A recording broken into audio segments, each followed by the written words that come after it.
Hey everybody, welcome back. Sorry, 1 second here. I gotta move the camera around a little bit. Good afternoon, Rachel. Hey.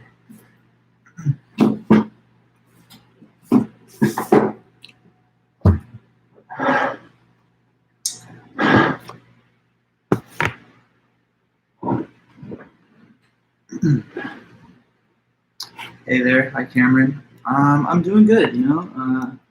I'm happy that the air quality is a little better here in Long Beach, anyway, where I'm at.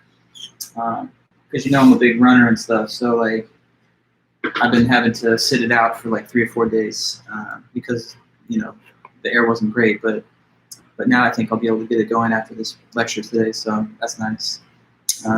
Yeah, first 4 weeks of class were kind of chill, but now that you guys are getting closer to the next few weeks, I have some assignments from other classes coming in, so I'm getting a little more busy, but it's going pretty well under the circumstances right now in the world, so I guess I can't complain too much. Hopefully you guys are doing well too. Class is going smooth and everything, first 4 weeks. Yeah.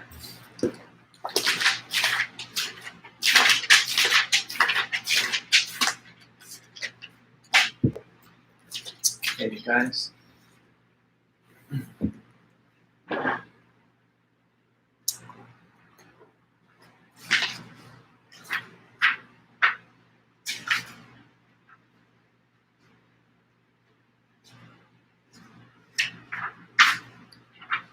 Feel free, to say hi, chat, put anything in there, questions, comments, and we'll be getting started in about like 4 minutes. Obviously, it's not 5:30 yet.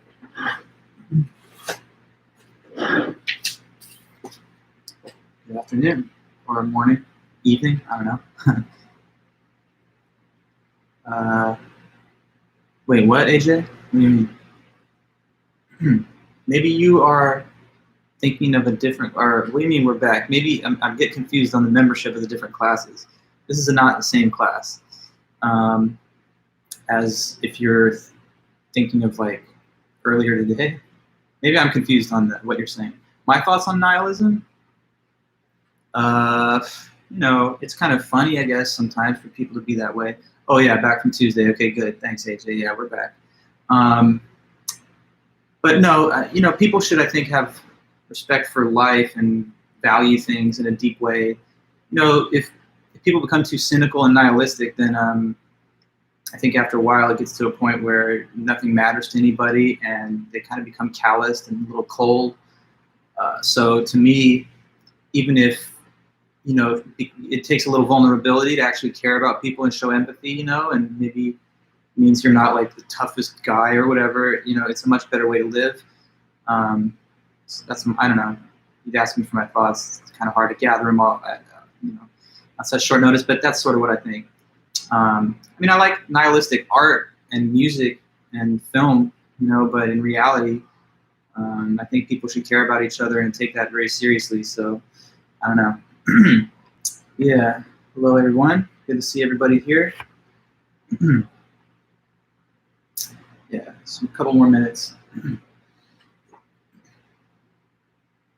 The last song I listened to, well, okay, there's this rapper that I know you've not heard of. To me, he's awesome. I was listening to he's like not well known or whatever, but I was listening to some of his stuff because he just released another song like this morning. If anybody knows about this guy, I'll be hella surprised. I'm trying to put it in the chat, sorry. Don't say I told you to go out and listen to this dude or whatever. This is just my taste. But I listened to his last song, something like, what was it called? It's like the hook. I forget. Oh, I Can't Trust a Soul. That's not like his best song, actually, but that's what his new video is. Cool. Yeah. If you really like his best, maybe like video like that I listened to like as I was starting to get into this artist, I Just Want to Be Left Alone, and then Rollin'. Those are both pretty good. From Florida, some rapper from Florida. Maybe he's next up. Maybe I just put you on. You're gonna see him, next couple of years or something. Either Rolling Loud or whatever. I don't know. Okay. Yeah, I mean, he's good. Definitely, for sure. Cool.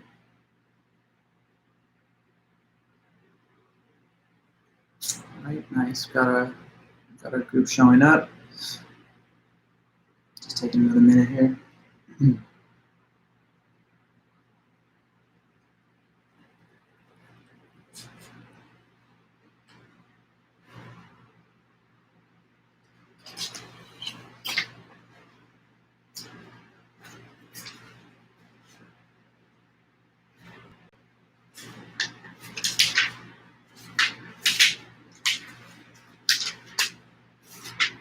All right, guys, about 1 second. Just opening this notebook so I can review some of the Clifford with you guys to start.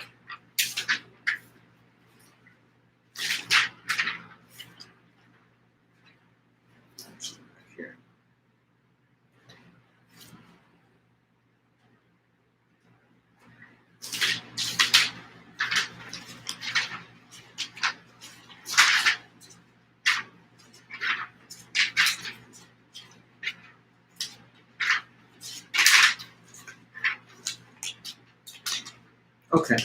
All right, guys. Yeah, welcome back again. Thank you for being here. Good evening. So now that we passed our 5:30 mark, I'm just going to let us get going.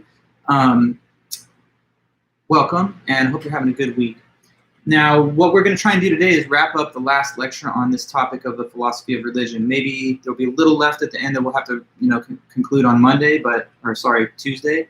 But basically, we're reaching the end of that whole unit of the class. So we're now down to two more authors. One is Robert McKim, and one is Nicholas Everett. So I'll start off today with this author and his material. So his name is Robert McKim.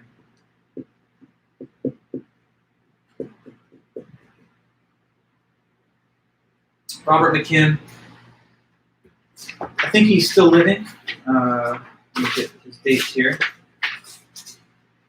Yeah, he's still living and teaching over at the University of Illinois at Urbana-Champaign. So he's a specialist in philosophy of religion, ethics, and the history of philosophy. He wrote this essay that we're going to read, which is called The Hiddenness of God.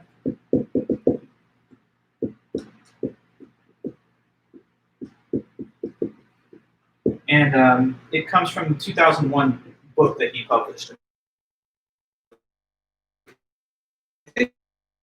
Let's start off Robert McKim, Hiddenness of God from 2001.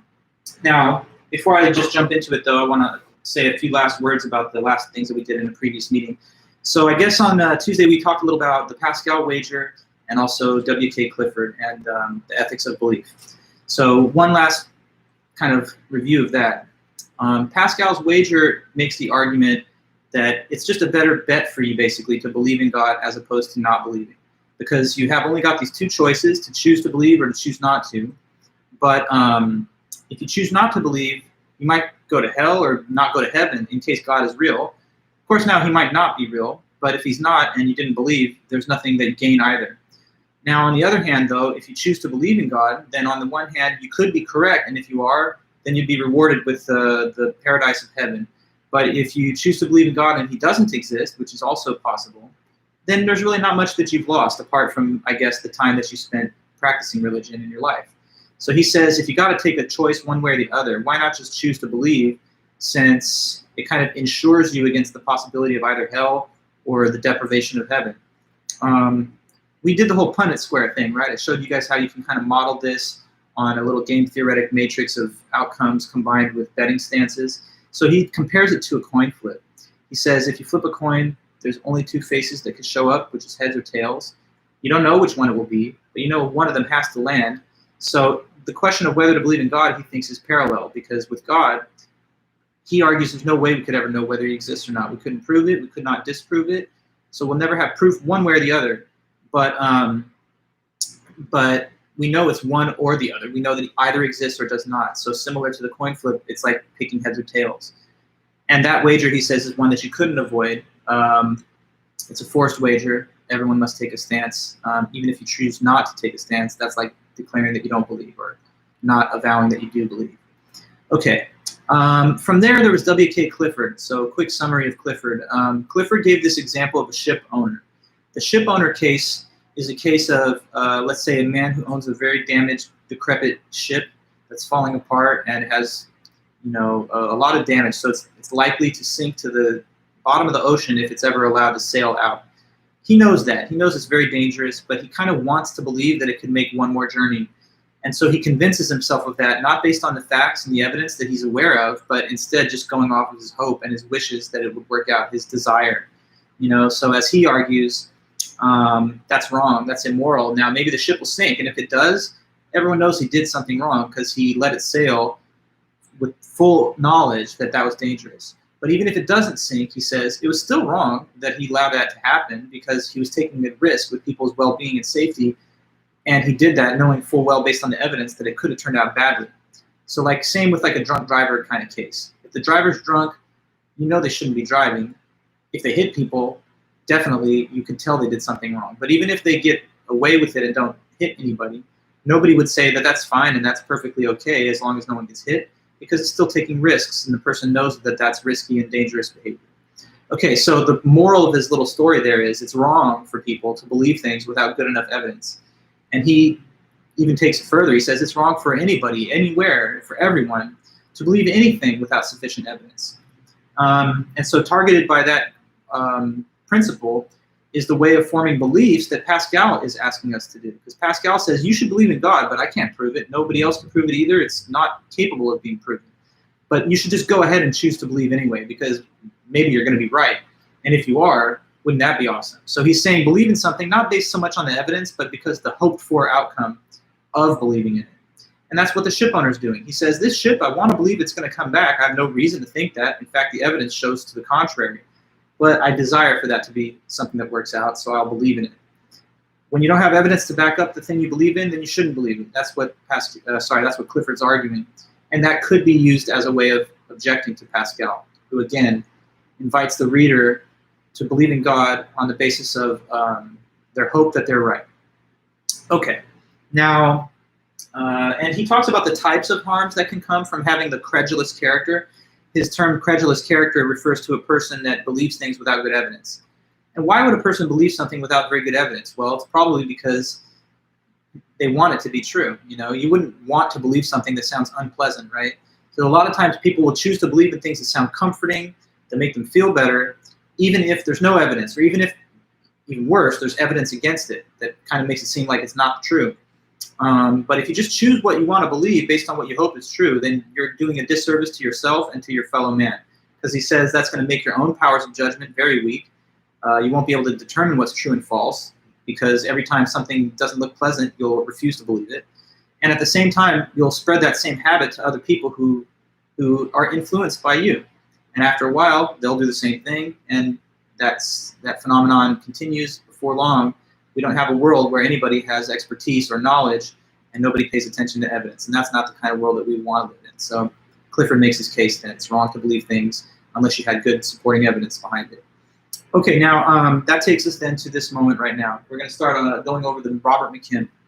And in terms of the first paper prompt, it says you can report on Pascal's wager and the ontological argument and give 2 objections to each. Now, we've talked now about 1 objection to Pascal, which could be Clifford. Robert McKim is possible to use as a second objection. Okay, so let me then just go ahead and try and reveal to you his argument that comes from this paper he wrote. Now, the thing about McKim's essay is that he develops this highly elaborate thought experiment, this hypothetical scenario to start the paper off. And it's the kind of scenario where it won't be possible for me to necessarily create a bunch of little bullet points where you just see those as the written notes for the example. So I'm going to start off by talking through the example because it kind of is like a storybook narrative. Okay, so imagine this. Once upon a time, I don't know, there was this island. Okay, people lived on the island. There's a whole society there, a whole community of people that live on that island, right? Now, here's the thing with those people. As far back as they can remember, no one's ever come from outside to the island. So the people that live there have never had outside contact with people that have, come from somewhere else. Also, the people who live on the island have never made a journey off of the island to go and explore, other lands or see if there's other people. So for all the people there know, for all they know from their point of view, maybe this island is the whole human civilization, right? They've never made outside contact, nor has anyone ever visited, as far as they remember. So as far as they know, this could just be the whole world of humanity that lives on this one island, right? Now, the thing is, though, there are these rumors, there's these old legends that are told by some of the elderly members of the island community. So they say this, some of them do say this. Some of the old folks say, hey, this island has not always been this isolated community. In fact, way back in time, before any of us can remember, this used to be part of a big empire. And this island was just one small part of the bigger collection of lands that formed the empire. So it wasn't always that we were this isolated land with nothing else around. There used to be a whole constellation of other islands and lands, of which this was one part, and it was part of a kingdom. And also, according to these old legends and rumors, there was this emperor that used to exist, and he was this great and good emperor who ruled over the whole island and had authority and power over it, right? So just to get this scenario started, just kind of keep your mind focused on the few features of it that I've described. There's an island, people live there. For all they know, that's the whole human race. But there are these legendary tales from the elderly that speak of a time long ago in which this was part of a bigger empire ruled by this great emperor. Okay, so that's just the initial setup for our little scenario here. Okay, now next step of the story. One day, the people on the island are near the shore, and they see that there are boats that are coming in off the ocean, which is like a huge shock to them, right? Because nothing like this, as far as anyone remembers, has ever happened. So you got like a group of island people that are on the shore awaiting the arrival of these incoming ships. So like one of the ships comes up to the beach and throws down an anchor, and now down come some people. And so everyone's gathered because, again, like I tell you, they're kind of astonished because this is totally never precedented in their experience. So here come down the people. And one of the guys that's from the ship, he starts talking to the little crowd that's gathered there. And here's what he says. He says, okay, guys, look, here I'm here to deliver you guys all a message. I'm a messenger. And what the message I want to deliver to you is that these rumors and legends you guys have heard from yours, they've told you this used to be part of a big empire. And that in this empire there was this great and good emperor. You heard those stories, right? So we're here to deliver a message to you that those are not just fables and myths, but that's really true. This actually is a part of a great big empire. It's just that you guys have been so disconnected from the rest of it for so long that you've kind of lost your association with it. But you actually are. You are part of this bigger empire. So those, half-remembered legendary stories are actually true. And the other thing is this. We also know that you guys have been told about the emperor, that you've been told there's a great emperor that rules over the whole island. Well, we're also going to tell you right now that that's also true. The emperor exists, and he, in fact, sent us to you to give you this message. So we've been sent by the emperor, and here's what he wants from all of you guys. He told us to tell you that he wants to reclaim this island for the empire because, after all, it is still part of the empire, even though you guys have forgotten that. And he wants all of you here to declare that you're loyal and that you have allegiance to him, because he's your emperor. So we just want you guys to be his loyal subjects. That's why we've come to this island now, to give you this message. All right? So what's it going to be, everybody? Are you going to be loyal to the emperor or not? Oh, wait, there's one more little twist. So they say this at the end. They say, the emperor that we were just talking about, there's this one weird thing about him a little bit, which is that we call him the hidden emperor. Now here, you guys in the chat, why do you think that they say he's called the so-called hidden emperor? What do you think would be the reason for that in our little story? Say, yeah, Oh yeah, I almost forgot to mention, he's the hidden emperor. We got to tell you guys about that. So he's the hidden emperor. What do you think that's all about? Why would they say he's called that? Because he's never been seen. Exactly, Ricardo. Yeah, can't see him.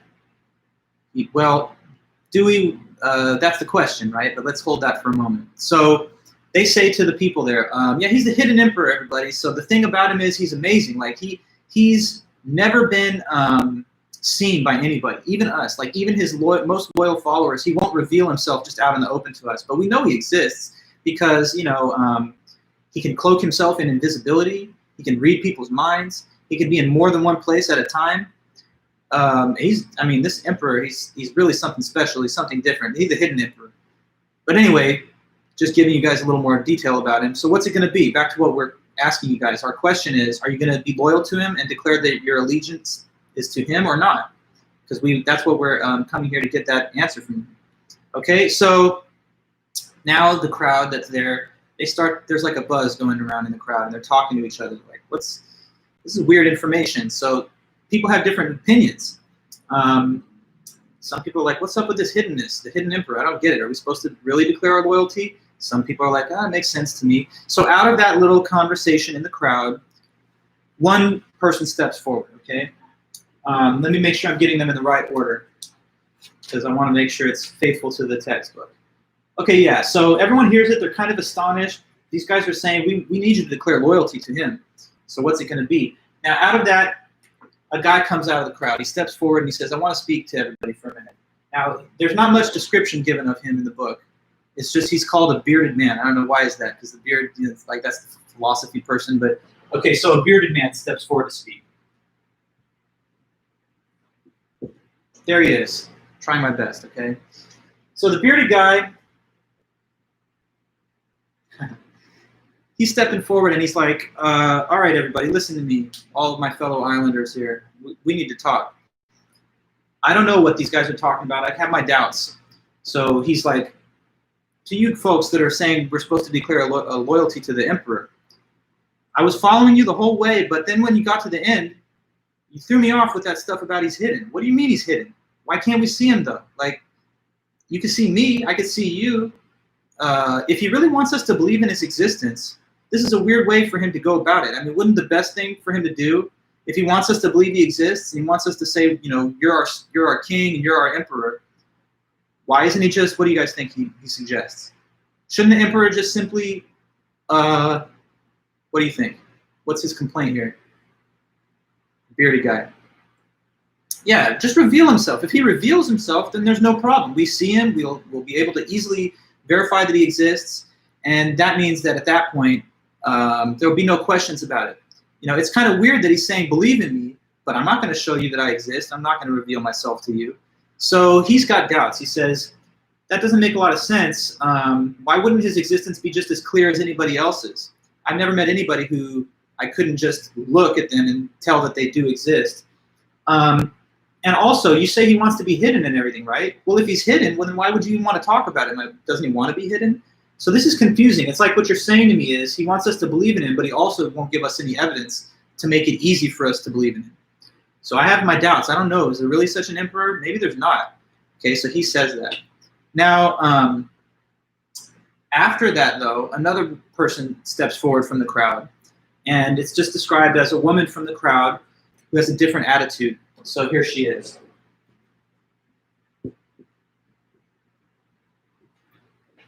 Just doing my best. It's a stick figure, okay? But the woman steps forward, and she says, but hold on, though. My bearded friend over here says that I think the emperor doesn't exist because he's hidden, and that's weird. But I kind of feel like it might actually have a point to it. Like it sort of makes sense why he might want to stay hidden. What do you think might be her reason here? If he remains hidden, it's sort of like maybe he wants that because in that case, well, why do you think? Can you give me any thoughts on that? Like why could it be plausible or reasonable for the emperor to want to be hidden in this situation? Yeah, good, Brooklyn. That's basically the idea. So she says maybe he doesn't want us to be able to just see him. He wants to test our faith a little bit. He wants us to be able to choose to believe in him. And if you see something, it's not like you can choose to not believe in it. So maybe he wants to see who are the really true believers here. Who are the people who are going to make a little leap of faith and decide to believe in me, even though I'm not going to reveal myself in an open way where everyone can just see it, right? Maybe that's important. He wants to sort of give us the freedom to choose whether he exists, instead of just hitting us over the head with like, look, here I am, and it's obvious and no one can doubt it. So maybe he wants us to have that ability to make a decision. And also, maybe by him being hidden and us not being hidden, that kind of enhances the feeling that he has this higher level of authority and awesomeness than us, because it kind of creates a hierarchy where he's above us. And maybe that's important, to have some kind of order in the order of beings. So I kind of understand why maybe the emperor wants to be hidden. And I would say that maybe he does exist. That makes some sense, actually. But the bearded man doesn't want to let it go. Okay, so he comes right back and he says, hold on, though. What are you saying? You're saying that we should believe in him even though there's no evidence? Now he sounds kind of like W.K. Clifford. He starts saying, but what's good about believing in things with no evidence? I mean, if there's not good enough evidence, shouldn't you just say, I don't know, and I'm going to have to wait until there's more evidence? What if I could just choose to believe anything else that I wanted without evidence? Like, I choose to believe that I'm not going to get this virus, or I choose to believe that this fire is not going to overtake my house when I've been given an evacuation order. So it's not a good thing, says the bearded man, to just choose what we want to believe in the absence of definitive evidence. If there's not good evidence, I think the best we can say is we don't know if there's an emperor, not that we believe in him anyway. But she goes back to the point that he wants to establish this moral order where he's above us and he wants to give us the choice. But the bearded man doesn't let it go. He says, that's nonsense. If he really wanted us to believe in him, he definitely would just show himself to us so that we could tell. He'd want us to know that he exists, not just to leave us guessing and debating it. So I'm telling you, I don't think there's an emperor. That's his conclusion. I think that these people are, maybe they're not trying to trick us. Maybe they're just deceiving themselves. But what I think is that this doesn't make sense and there's no emperor. Now, after all of that, one guy steps up there's always got to be someone that's like in the middle kind of. And this is like that person who's splitting the difference between the other two. So he's like, look, guys, let me try and talk to both of you. And I want to try and show you where each of you kind of has a point. So this is like this just random, moderate, middle ground guy, okay? And here's what he says. He's like, okay, so on your behalf, I kind of agree that it's weird that he wants us to believe in him without showing himself to us. If he really wanted us to believe in him, probably he would show himself to us. So you made a fair point. But to your credit, the bearded guy said there's no evidence that this emperor exists at all. That's not quite true either, though, because even though there's not evidence that we can see, like by seeing him, there's still indirectly some evidence that he exists. What do you think that is, that this moderate guy is saying? Like, it's not that there's no evidence at all that he exists. We could call it evidence just on the basic fact that what? What could be the evidence, if anything? Well, Brooklyn, about God and stuff. We'll get there. The analogy's coming. Yeah, right, Ronald. So you could say that, well, there's the testimony of the old legends, and there's the testimony of these emissaries, supposedly, of the emperor.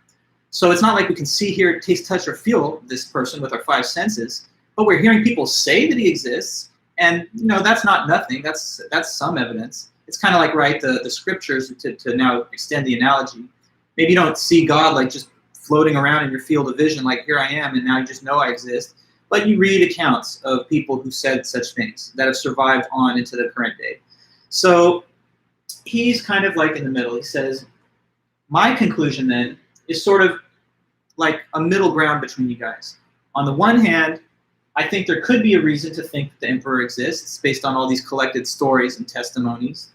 But I also agree with you that it's kind of odd for a being to want us to believe in him and then not to make it somehow easy for us to do that by remaining hidden.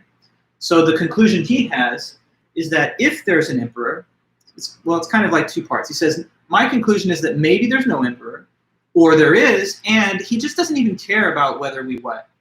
What do you think is the final part of that sentence? The tentative guy in the middle says, maybe there's no emperor, and that's the reason he seems to be hidden. Or it could be that there actually is an emperor, but because he's hidden, he doesn't even care about, you use the term loyalty. Yes, what's another way to put it? He doesn't care if we believe in him exactly. So that's the conclusion given by this individual. Now, obviously, having brought us to this point in the description of the essay, now you understand that this is really all going to sort of be an analogy to the real debate that we're interested in, which is about God and the existence of God. And these three figures in the situation, they stand for three possible positions that people can take on the question if God exists or not. So he labels them as follows. This man, the bearded guy, is like the skeptic. This over here is the true believer, the believer. And this middle ground individual is the tentative believer.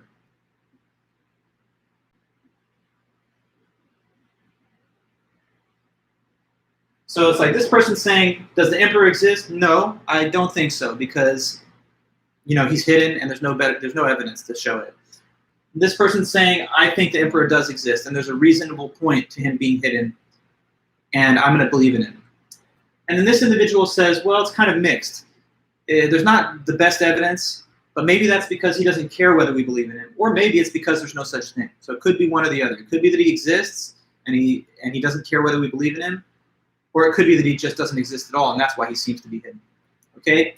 Now, obviously, this all bears on the topic of God. Some people are skeptics. The fact that God is hidden, let's get into it. God is hidden, right? Like, God is not like me or you who can just talk to each other in a normal way. You don't have to wonder, does Dr. Foolish exist, or is he just a figment of my imagination? Because we can have like real life interactions and we can just verify each other exist by seeing, hearing, and other forms of our five senses.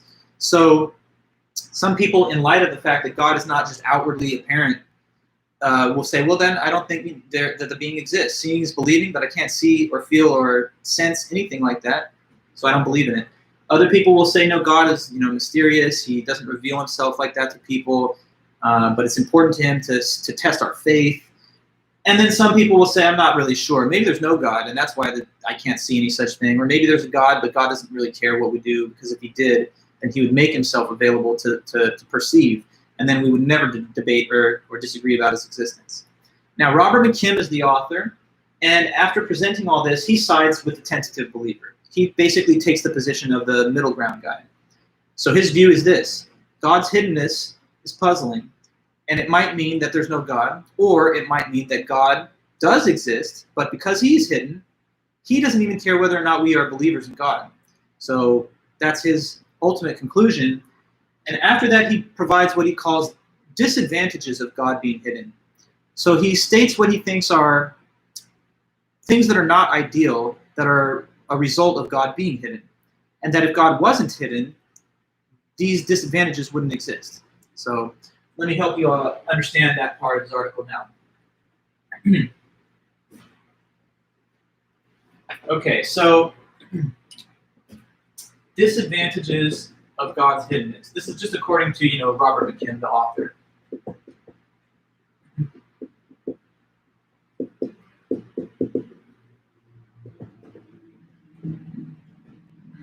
All right, so let me get them in the proper order.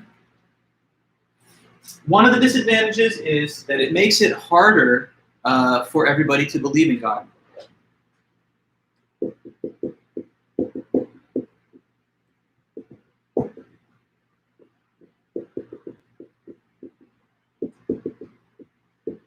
Okay, so a lot of people believe in God. I would, and in fact, it's a majority of people, but the rate of or the percentage of the U.S. population, I believe the global population that's becoming atheist or secular or just agnostic, is also increasing. So despite the fact that we have a lot, upwards of, I think it's something like high 80s of some religion or other in this country, the overall trend in history is that there's somewhat of a decline in religiosity, especially in the Western world. But why is it that not everybody just believes in God? How come we just don't have everyone on the same page, 100% of people believing? Well, to the people that don't believe in God, some people have these negative stereotypes, like, oh, those are just evil, mischievous people that are, deviant people or something. They scorn the concept of the divine and the authority of God and all of that. But really, the most common reason is something much more boring than that. It's just, without more evidence to prove it, people just remain skeptical. Now, what would be something that, if it happened, nobody would deny that God existed, and we would all agree with 100% unanimous opinion that there is a God. Well, I think you can understand based on the setup of this essay, what would make it such that nobody disagrees anymore and we're all on the same page and we all believe in God? What would be the most obvious way for that to happen if it could? What do you think? If doubt about his existence is caused by his hiddenness, then if he showed himself, and God was like, look, let's all stop these debates. Here I am. Look up in the sky. I'm here. No one can disagree or deny this. I'm God. I'm your God. You need to show that you're loyal to me. If he did that, then we'd all believe in him immediately. So if it's a good thing to believe in God, like they say in theism, in all the major religious traditions, not only are you supposed to believe in God, but you're supposed to take pride in it. And you're supposed to feel like a sense, they say, of shame or something if you don't. But is it really fair and reasonable in case God is hidden like this? McKim is saying that, well, God's making it a little harder for us to all believe in him if he exists than he could be doing. Because if he wanted to get us to believe in him, it would be very easy by just showing himself in a way that's not hidden. So that's a disadvantage. If it would be better for more people to believe in God, then his hiddenness is standing in the way of that a little bit. Okay, now another one of these disadvantages that he talks about is that it makes it harder for people to have that close personal relationship with God that is supposed to be very important. So it makes it harder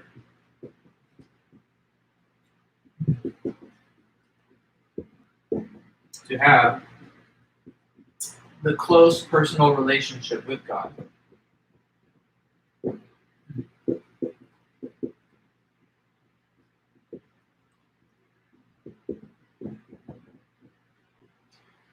Okay, so in the major monotheistic religious traditions like Judaism, Christianity, Islam, not only is it said that you're supposed to believe in God, that's major, but also beyond that, especially in the Christian faith, you're supposed to have a personal relationship with God that you kind of maintain throughout your life.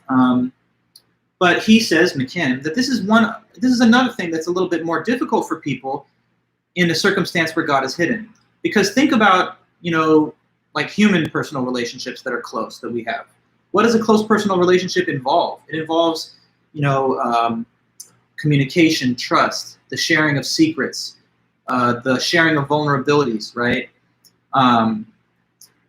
Now, if you're going to do such things like that, it makes it a little harder for some people anyway to do those things with a being that is hidden on the other end, because it requires that kind of open line of dialogue and communication. But if you think that the being is hidden, you might have a harder time getting into that kind of humble, confessional mode of behavior. So it would be very easy for people to have a close personal relationship with a being that wasn't hidden like that. Imagine God's appearance or voice, or however he wants to manifest himself, because I guess he's a divine being. But suppose that in some way or other, he was in contact with us, easy to turn by. Then this close personal relationship, I think, is something that everyone would fall back on, not just those with the most deeply avowed religious convictions. So to the extent that not everyone can maintain and foster such a relationship with the divine being, the hiddenness does make it a little harder. At least that's what McKim's arguing here. Okay, so two things that he calls disadvantages of God being hidden. Number one, it makes it harder for everyone to believe. Number two, it also makes it harder for people to develop that intimate, close personal relationship with God. But there's a little bit more. He also says that it makes it harder for people to devote themselves to and worship God.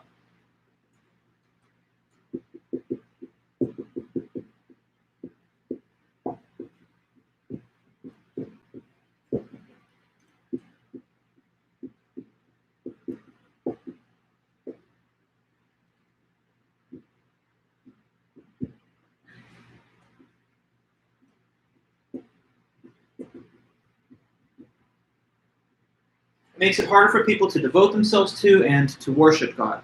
So, as you guys know, in these major religious traditions of the world, it's not just that you're supposed to believe that God exists. That's the just basic thing. But on top of that, you're also supposed to, devote your life to God, worship God, sing the praises of God, convert other people to the religion, witness to people about God's works and his gospels or his revelations or the Holy Scriptures of whatever the religious practice may be. So yeah, just believing something exists isn't the same thing as being like, and I'm devoted to this being, and I will follow the commandments of this being, and I will praise this being. But think about what it takes to totally devote yourself and worship something. It takes intense humility. You have to pretty much place yourself at the feet of this superior being and be willing to pray to the being and to ask for repentance at times, right? But it's hard for some folks anyway to enter into that deeply confessional, vulnerable stance with a being that they don't know for sure exists on the other end. But if God wasn't hidden and his existence was obvious and just easy to verify for everybody, then I think people would rush to worship God and to devote their lives to him because they would see the awesomeness of the being, they would see the divine, and they would recognize that that's something that they have to, that they have to invest themselves in completely. But it's harder for people to take that kind of dramatic step or personal step or whatever in case the being is doubtful because of it being hidden. Okay, so that's just another disadvantage. And I think there's two more of these, okay? So I'm going to erase and then start a new bullet point up here.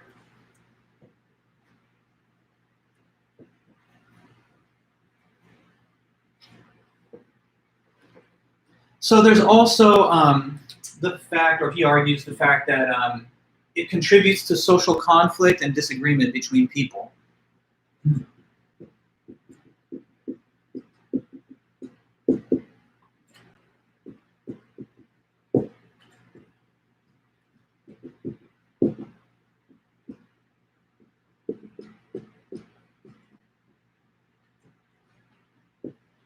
Contributes to social conflict and disagreement. So you guys, has it ever been true that people have fought over the question of religion or what religion or what specific doctrines to follow? Has there ever been religious conflict or even wars? Of course, yes. And they continue to this day in different parts of the world. Now, why are these people fighting to the death? Why is this tearing sometimes societies, families, communities apart? Of course, we know that there are conflicts between the big religions, but sometimes even internal to one and the same religion, interdenominational disputes can divide people bitterly, even to the point of violence. Like we've seen clashes between very radical adherents to Protestantism and Catholicism, like the Irish Republican Army and stuff over there. And then we've seen in parts of the Middle East, like Shia and Sunni, if it's very fundamentalist, then you can imagine, and there have been cases where people have gotten into conflict and even killed each other there.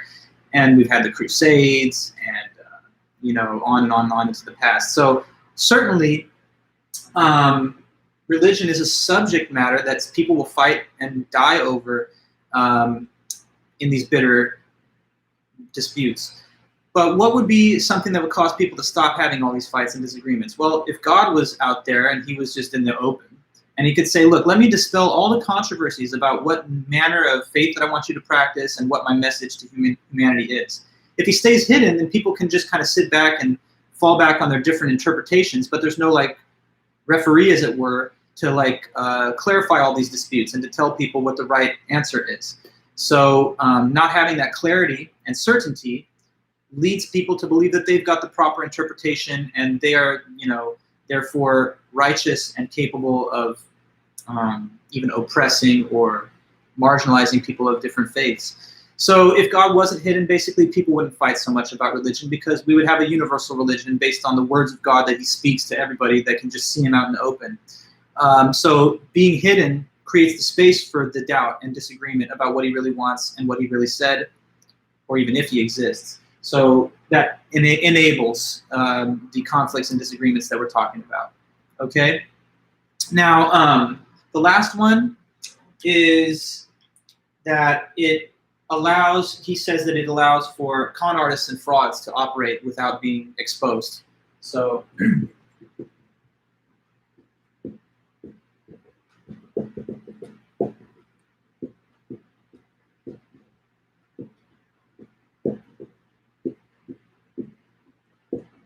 okay, so do you think that anybody has ever used the concept of religion for their own financial self-interest but not really for the glorification of God or religion. Has that ever happened? Sure it has. And that's only the tip of the iceberg. There's also all kinds of like weird cult movements where there's like some charismatic leader that exerts mind control over the subjects that believe that he's in touch with God or something, or that he's got, some kind of revelations that are being delivered to him from God. So whether it's a cult or whether it's like some person who says, if you send enough money to me, then maybe you'll win the favor of God because I'm like an anointed person. These con artists and frauds are only capable of doing their thing because if God is hidden, he can't come off the sidelines to be like, hey, look, don't listen to that person. He's misrepresenting the true nature of faith and my word. So since God is hidden, people can go out and conduct themselves in this way without being exposed if and when they are a con artist or a fraud. So if God was not hidden, then these people that do such things as that would be immediately dismissed and not be given any credibility because they'd be standing against God, who would say, that's not what I said. And everyone would know that. Like the Heaven's Gate cult, yeah, or Jim Jones was another example, where everyone drank the Kool-Aid with cyanide. Those are some pretty dangerous and destructive mind control movements, and there's more than that. If we wanted to check the record, you're going to find that there's a lot of different examples like that. So if someone's using, the concept of the divine to enhance their control or power over other people, or to just enhance their financial interests at the expense of the people who give them the money, then that's not something that most would argue is consistent with like a true religious message or a concept. And if God's hidden, then that gives people the space to operate that way without being exposed. So as he concludes, he says, with all these disadvantages from God's hiddenness, it seems to him clear that there's only two possible outcomes. It's possible that there's no God, and therefore it's not that he's hidden, but that there's just no such thing, or that God is hidden. But because he's hidden, and because he doesn't seem to be interested in fixing these disadvantages, then maybe he doesn't care too much about what religion we practice or even whether we believe in it. Now, I want to try and make a connection for you guys between that idea and the work of Pascal. Because remember that in the essay prompt 1, if you choose to write on it, you would want to look at two objections to both Anselm and Pascal. Now, one objection to Pascal is, like I said, the Clifford argument, the ship owner, the ethics of belief, that it's wrong to believe things without good enough evidence. And if Pascal doesn't have good enough evidence and he just says believe because it'd be awesome if you were correct, that's sort of like the wrong way to form beliefs, and it's unethical for the reasons that Clifford gave. That's one objection. But McKim can also be utilized as a second possible objection, and here's the reason why. McKim suggests in conclusion here, alongside the tentative believer in the island scenario, that maybe there's no God, or maybe God exists, but because he's hidden, he doesn't care whether we believe in him or not. Now, does Pascal's wager assume that God does care whether we believe in him or not? Yes or no? Think about Pascal's wager again. In the wager, is it described that God takes an interest in whether you believe or not? The Pascal's wager. Think about the wager. Argued that God, well, Ronald, think twice. Ricardo, that's more what we're going for, because God cares enough about whether you believe in him or not, according to wager, to give you a reward if you believe, if he exists, and to deny you the reward or even punish you if you don't believe. So the Pascal's wager is based on this assumption that God wants you to believe in him, and he wants you to believe in him, so if you do, he'll give you something that is good. And if you don't believe in him, he'll either not give you that good thing, or he'll straight up send you to hell. So in the Pascal's wager, we're supposed to feel like it's in my best interest to believe in God because he wants me to. If he exists. Again, the Pascal wager doesn't just flat out say he exists. It's left as an open question. But the thought of the argument is, in case he does, you'd rather believe in him, because in case he does exist, he's going to want you to believe in him, and he'll reward you if you do. What McKim is now saying is that because God is hidden, it might be that he doesn't even really care whether we believe in him or not. Now, if God didn't care whether we believed in him or not, would the wager still work? No. Because the wager is built on the idea that God rewards the believers and basically punishes the non-believers. But if he doesn't care one way or the other, if you believe in the first place, then there would be no longer any reason to assume that the stakes are the kind of stakes that Pascal presented. Like, right, if God doesn't care whether you believe in him or not, then say you don't believe in him. Maybe then that didn't bother him. because he doesn't care. Or maybe you did believe in him, but that doesn't impress him because it doesn't matter to him. He doesn't care if you do or don't. Or maybe it's the case that God rewards and punishes people not on the basis of whether they believe in him merely, but rather on the nature of their good works and their moral record in life. So maybe the person who is really nice to everybody but never believed in God will get the heavenly reward. Maybe the person that was mean to everybody but said they believed in God will not get the heavenly reward. See, it might be that God is not interested in whether you believe in him or not, or that if he punishes and rewards, it's done on a different basis. So if we don't help ourselves to the assumption that we know for a fact God would reward the believers and he would punish the non-believers, if we can't say that's certain, then Pascal's wager kind of falls apart because it's built on the assumption that that is true. Okay? Does this make sense to you guys? I'm trying to explain this thing to you. I'm trying to explain why Robert McKim's essay could be useful if you want to try and explain it as an objection to Pascal's wager. All right, Ricardo, not really making sense? Let me just explain it again. Pascal's wager says that if God exists and you believe in him, he'll take you to heaven. On the other hand, if God exists and you don't believe in him, you're going to either go to hell or you're going to get locked out of heaven. So he says you should just go ahead and believe, because believing doesn't harm you and it can only benefit you. Not believing can't really benefit you and can only harm you. But understand that that articulation of the risks and rewards is based on the assumption that God cares enough about whether you believe to reward you if you believe or to punish you if you don't. Hear me again. The whole Pascal's wager is based on the underlying assumption that God rewards believers and does not reward the non-believers. But do you really think that he would reward and punish based on whether you believed in him if he does not care whether you believe in him? Think about a being that doesn't care whether you believe in him. Think about that. If that being exists and you go up and you're like, yo, I believe in you, it'd be like, so what? That doesn't matter. I don't care if you believe or don't believe. Do you understand what I'm saying now? So McKim is saying that maybe God's that way. Because he's hidden, it looks like he doesn't even care in the first place, that we have to deal with all these disadvantages of him not revealing himself. So if he doesn't care whether we believe, then why would anybody think that you stand to benefit by believing? Or you stand to be harmed if you don't? Watch out if you don't believe, but feel some reassurance if you do. That doesn't work, though, if God doesn't even care in the first place. So the argument given by McKim is that God is hidden for sure. There's all these disadvantages coming from that. So maybe like this, God doesn't exist. Or maybe if he does, it's not the way we thought, where he's like, you better believe in me, and I really want that. Maybe he doesn't care at all, like the tentative believer suggests about the hidden emperor. So Robert goes against Pascal because he thinks that God doesn't care if you believe or not because he's hidden. Right, well, McKim says that he may not exist, but if he does, he doesn't seem to care much about whether we believe in him because he's not doing anything to cause us to believe in him by revealing himself. So if he wants to stay hidden and not like lead us to believe in him in a more like self-evident way, then that might mean that he's not especially interested in what we end up believing in the end. Now, Brooklyn, I'm not understanding the argument as why wouldn't he care whether we believe? Because he's hidden is the argument. Because he's hidden, he doesn't seem to want to force you to believe in him.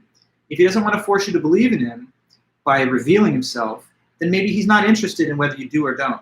Because if he cared whether you believed, McKim is saying he would reveal himself. If he did care whether you believed in him, he'd show himself in the open and be like, here I am, and so it's easy for you to believe in me. I don't want to make it hard for you. I want to make it easy for you. I want you to be able to see that I exist so no one can deny it, and you guys don't have to fight over it, and you're not going to have these like charlatans trying to spin off a profit scheme, like scamming people off of me. I'm going to reveal myself, and we will just quiet all those disputes, and everyone will be able to believe. But if he doesn't reveal himself, then the author McKim is suggesting that maybe he doesn't care whether we believe in him. Because it's odd behavior.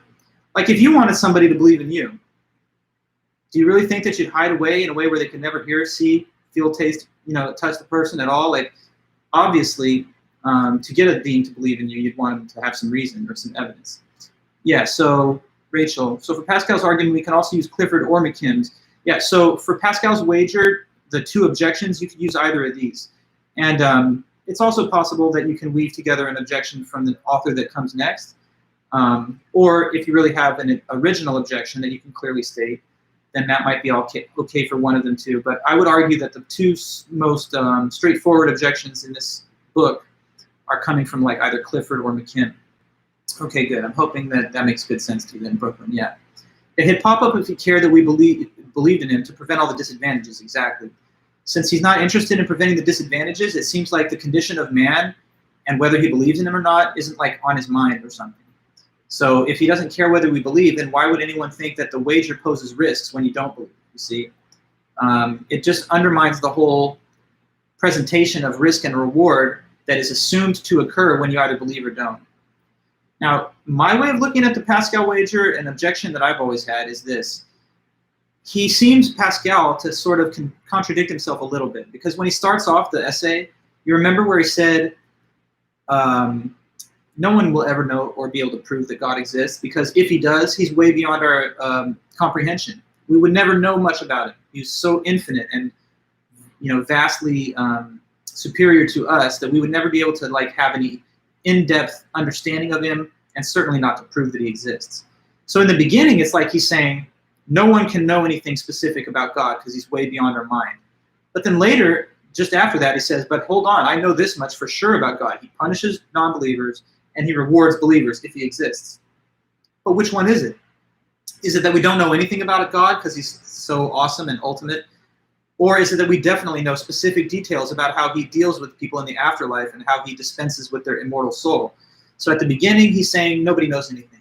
But then he switches it up and he says, but for sure we know that he wants you to believe in him, though, and he'll reward you for that. I would have thought that if you're claiming that no one knows much about God and he can't be proven to exist, then you couldn't really help yourself to the further assumption that I have specific information about how he deals with people in the afterlife. So yeah, those are some additional thoughts on the McKim and the wager. But there's one more little extra author now to finish this topic off for our class. And so this is our last look at philosophy of religion material. This is Nicholas Everett, and his essay is called Modern Science, Theism and Modern Science. Okay. Let me get the spelling right on his name. Yeah.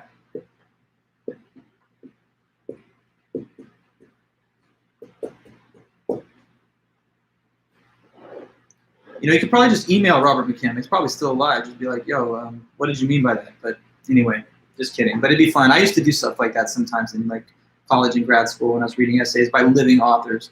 But this was published in 2001. It's 2020 now. I'm not 100% sure, but maybe some of you will like Google him and tell me if he is alive or if he's retired or what. Okay, but to the next. Yeah, oh yeah. Well, I mean, I'm a philosopher too, so by the time I was in grad school, they definitely are a little more responsive, I think, to the inquiries that you give at that level when you're working on your master's and PhD. But yeah, they're usually, I think, professors are interested in any kind of questions that come from like a student. So you might have a good, oh, he's 67 and so he's still out there, yeah. So you could easily just send him a message, be like, we're studying your essay. Oh, that's beyond the call of duty, but that's the kind of thing that I would think that would be fun to do. Okay, so Nicholas Everett, he's next. So he's also a still living philosopher. He wrote a book in 2004 called The Non-Existence of God.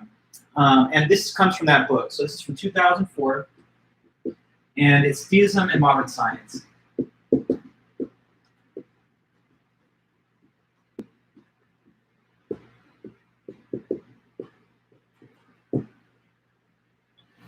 Theism and Modern Science. So let me give you a kind of preview of how this essay goes. You've probably all heard that in general there seems to be like tension between religion and science, that they kind of don't go well together or that they even contradict each other.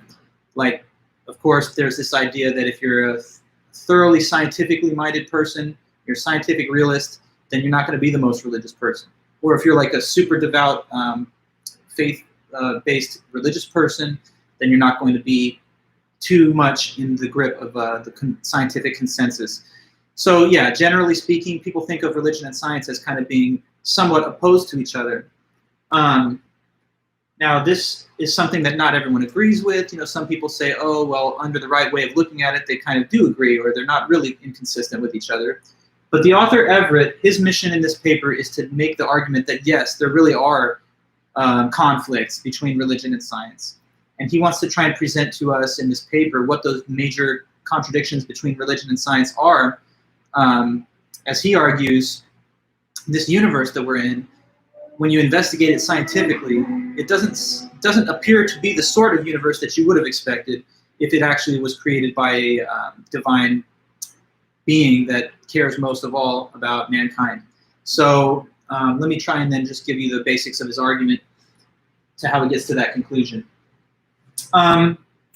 So once again, we're looking at a paper where it starts off with a little hypothetical scenario. Okay, so don't worry about that. That's obviously by now you're probably getting used to the fact that that's a common thing in philosophy. So he starts with this hypothetical scenario. So imagine there's a person who they ended up shipwrecked on an island. Yeah, you've probably heard of films or novels with that plot line, like the famous Robinson Crusoe old novel of English literature. More recently, anyone ever heard of the movie Castaway with Tom Hanks? You know, him and the volleyball and stuff. It's a good movie, but maybe now it's almost a little older. But you've heard of it, perhaps, if anyone has. Yeah. So that's I'm referring to that as like a touchstone for the example, because it's that type of scenario. So imagine you have got a person who did end up stranded on a deserted island. You know, maybe they were like in the movie Castaway, traveling by air or something, and there was a plane crash, and they managed to float over there after they survived the crash. Maybe they were on a boat that capsized, and somehow on their life raft they managed to make it to the shore. So anyway, the person that was, you know, transporting arrived on the deserted island through this, you know, kind of unfortunate situation.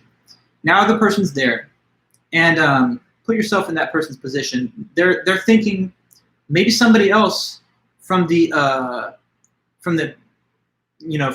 transport vehicle that I was in also managed to make their way to the island. Like basically the survivor that's now on the shore of the island is thinking, is there someone else? Maybe someone else also made it, because, you know, there's a lot of passengers on that vessel. If there's another survivor on the island like me, who managed to survive like me, then we could work together. We can help each other survive and, you know, bide our time and collect resources and stuff, waiting for a rescue mission or plotting how to get off the island. So he's wondering, is there another survivor on this island besides just me? Because it seems like it's empty, but maybe there is another person that also made it there. So he wonders about it, and he says, I'm going to go out and see if I can find any signs that there are other people here. So if that was like you or anybody, it doesn't really matter if it's you, but suppose that situation happened, what kind of things do you think that the shipwrecked man or woman would be looking for then? They go out, they canvass the island, they look head and toe through everything in the island, and well, you're saying food, but I'm asking a slightly different question, Ricardo. I'm asking, suppose that they go out in search of a possible second survivor. You know what I'm saying? So like they're looking for signs of another person being there. Maybe, yeah, so like signs of life, things like tracks in the sand, or fire, a little fire pit in an enclosure where they can make food, or maybe just hearing the person making noises, or crude tools, anything. You're going to go around the island seeing if they built a shelter for themselves. Are there footprints around? Is there a big SOS symbol somewhere in the sand, or spelled out in rocks on a big plateau? Right? You're just looking for signs of another survivor there. So imagine this, that the individual goes through that whole island and searches it extensively, you know, looking at every single place they can look, and they just don't see any such signs. They just don't see any indication, no signs like that. Well, what do you think they might conclude at the end of their investigation of the island? Pretty simple. Having looked for the signs of another survivor and having seen no such signs, now they can make a conclusion that what? Yeah, well, they can say that there's evidence that they're alone, right? Because they have better evidence that they're alone now than they did before they conducted the search. But when they looked out and started searching, they knew what kind of things they'd be looking for. And that if they had seen them, that would have given some reason to think there is another survivor. But if you look for the signs that you'd expect, and none of them are seen, then that provides evidence that the being didn't exist, that the other survivor doesn't actually exist, and there is no one else there. Okay, so now using that example, he constructs a formal argument that I'm going to just put here on the board, and it just mirrors the features of the example. It might look a little technical at first, but I'll explain it to you, and it is not that bad. So here's the argument provided by him that comes from this whole description. And it's on page 66 if you ever want to look in the book for it. But here's his essential argument. There's two premises that lead to the conclusion of his argument. The first premise says, if there is a being with intentions I,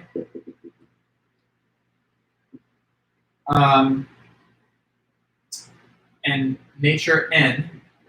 Let me sorry, I want to put nature N first because that's the order that it appears in the book.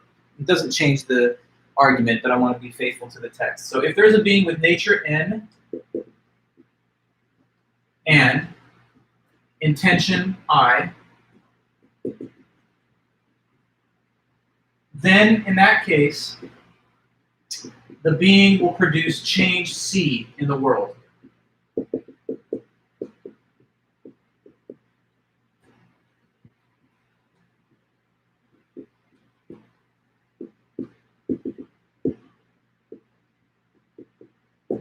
Okay, now let me help you understand this a bit.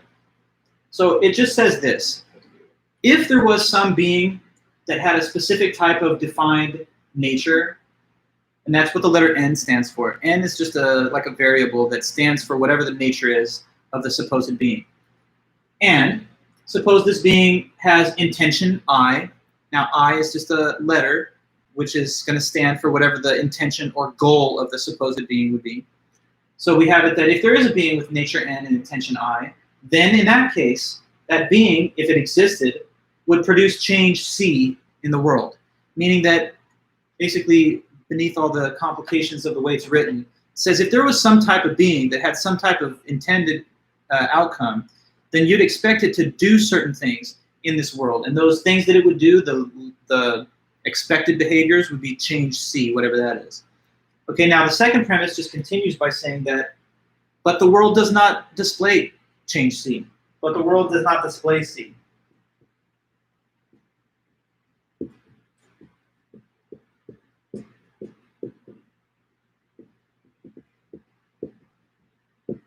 Okay, so let's see if we can derive the conclusion here. The first premise. If there's a being with nature N and intention I, then the being will produce change C in the world. But when we go into the world and look for those changes, we don't see them. The world does not display C.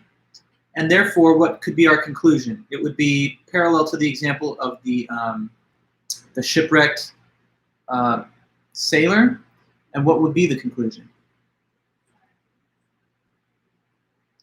The world doesn't display C, and therefore, what do you think? Well, while you're thinking about it, I'll put some information here. The conclusion is that there is evidence that the being does not exist.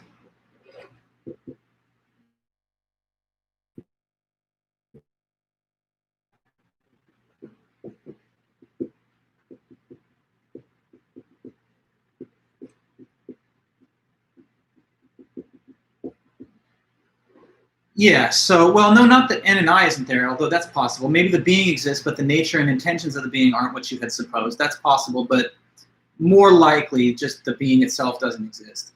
Now let's plug in for our ship scenario or our island scenario, and then we'll switch to the real case of God, which is what we're looking at. So suppose that this is the shipwrecked sailor who's forming this argument, and here's what he's saying.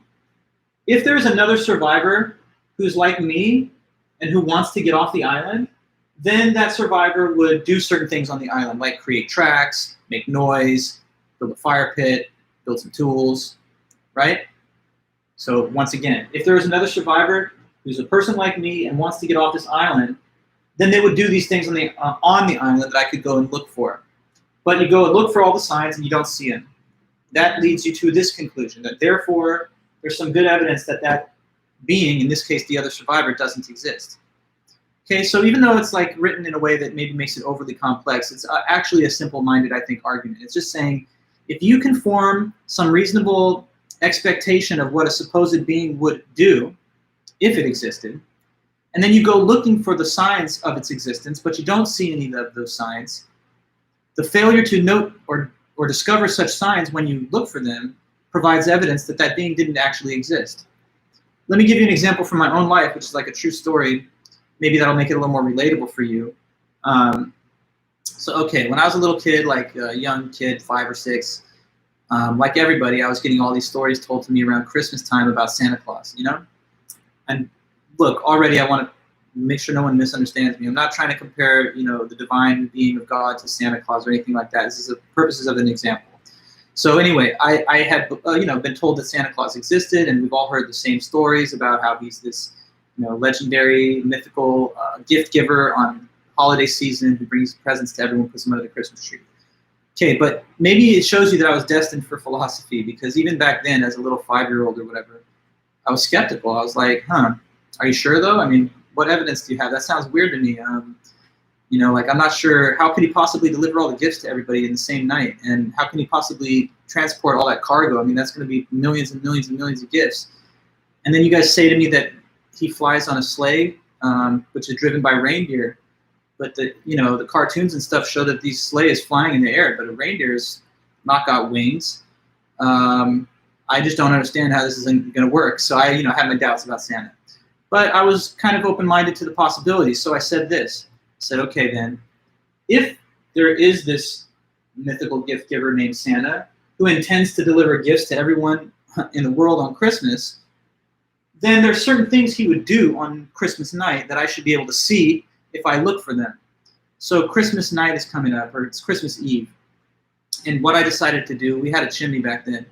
So, you know, they tell you that he comes down the chimney, right? So I'm like a little kid, and I didn't go to bed. I'm like, you know what? If you say there's Santa Claus, then if I sit up all night and I just stare at this chimney, I'm going to see him come down the chimney. You know, I'm going to see. So what are the signs, the changes that I expected to see in the world if I stayed up all night? Well, I should have maybe seen a man dressed in a red Santa suit come down the chimney. Or if not that, I should have at least heard, you know, ho, ho, ho, like coming out of the sky. Or maybe I should have heard the sleigh bells ringing. Maybe I should have heard the pitter-pat of hooves on the roof, you know. So I was waiting for those signs, and I was looking around for them, you know, but I didn't hear or see any of them. Sad story, right? So obviously, having seen no such signs of the existence of this being, I came to the conclusion that maybe there's no such thing as that, right? So you understand, like, this argument can be used for any different type of example. Any case where a person forms some reasonable expectation of the expected behaviors that some hypothesized being would produce, and then goes out in search of them, but doesn't see any such signs that would have been expected. That leaves us with the conclusion that in the absence of those signs, maybe there really isn't any such thing as that. Okay, now, obviously this is leading in the direction to talk about God. That's what it's all about here. So a few minutes left in class, and we'll wrap this up at the beginning next time, but let me just leave you with a few comments on it as we close for the weekend.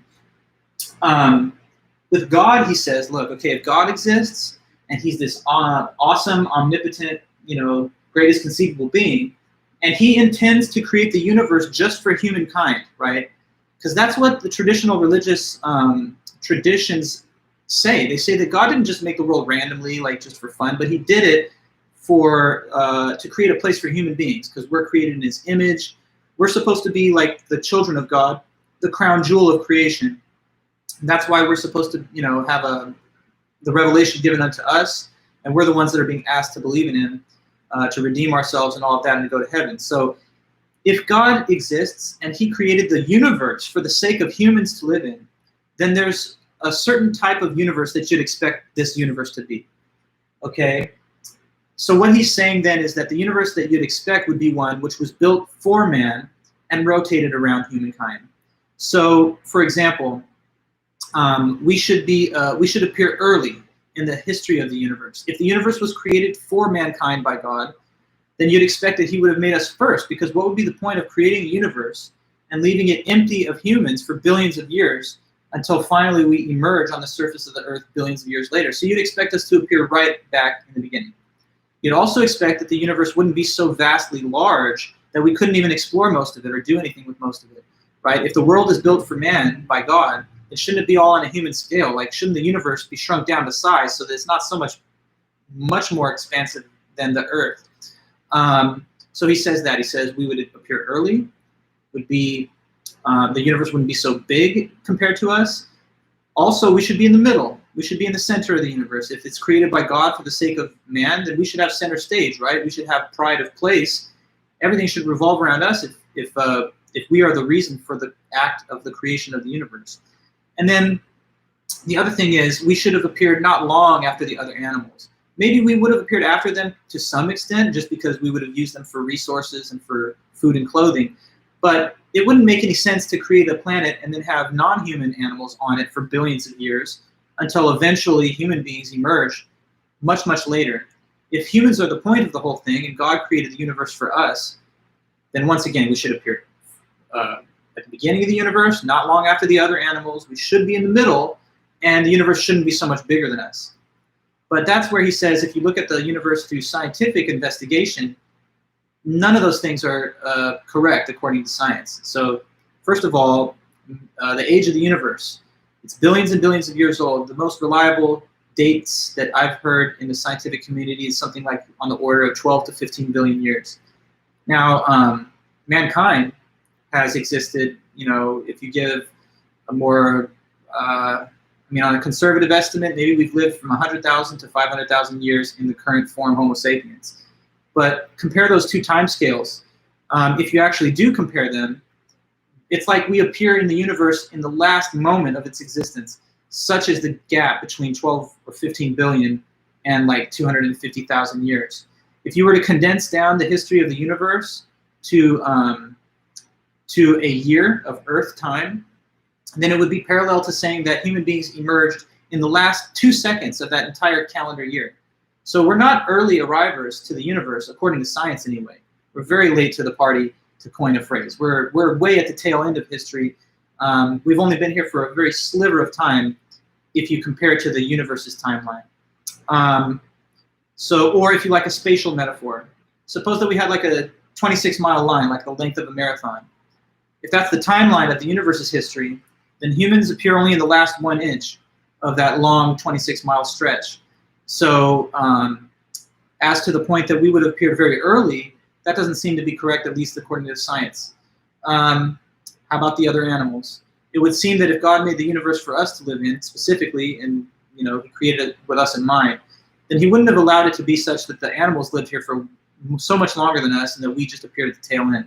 But that also is true, at least according to the scientific consensus. Even on the planet Earth, we're kind of late to arrive. For 99% of the Earth's own history, because the Earth is like 4 billion years old, there was not complex life. In the early outset, it was mostly microbial life and bacterial, and only over a very long geologic time scale did more sophisticated vertebrate and mammalian forms of life emerge. So not only are we not early in the universe, but we're also late when you just look at the Earth itself, and way after all the other animals that came before us. And then the placement of the universe in relevance to the Earth. We're not in the center. That was so important to classical theologians in the early Christian era to believe that we were in the center.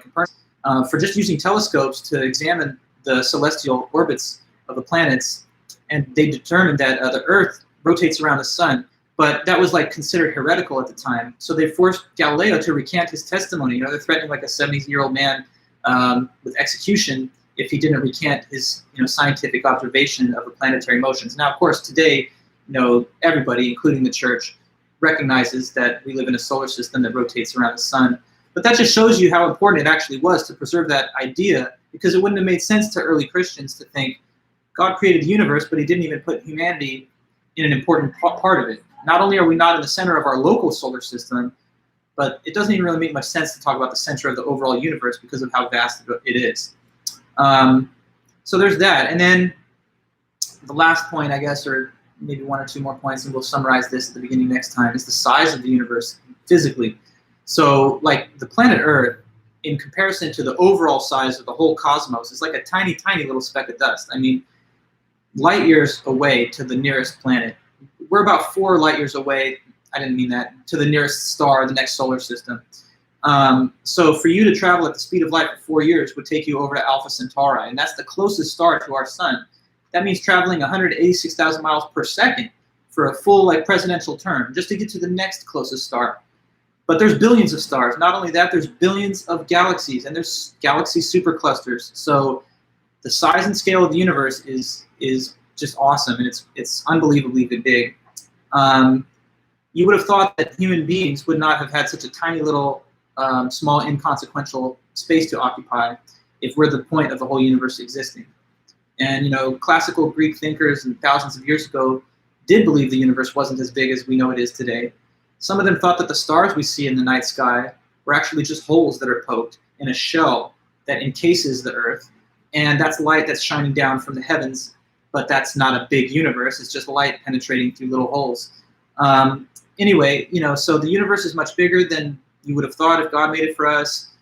We didn't appear early enough, not soon enough after the animals, and we're not in the middle. So that's his way of saying that when you look at the universe and you're trying to see the signs that you would have expected if it had been made for us by God, it doesn't seem to be that way. So essentially his conclusion is science does seem therefore to contradict religion, because the scientific consensus holds claims that run contrary to what you would have expected if God made the universe. So this universe, according to science, isn't the type of universe that you would have expected it to be if it actually had been created by God for us, for the sake of man.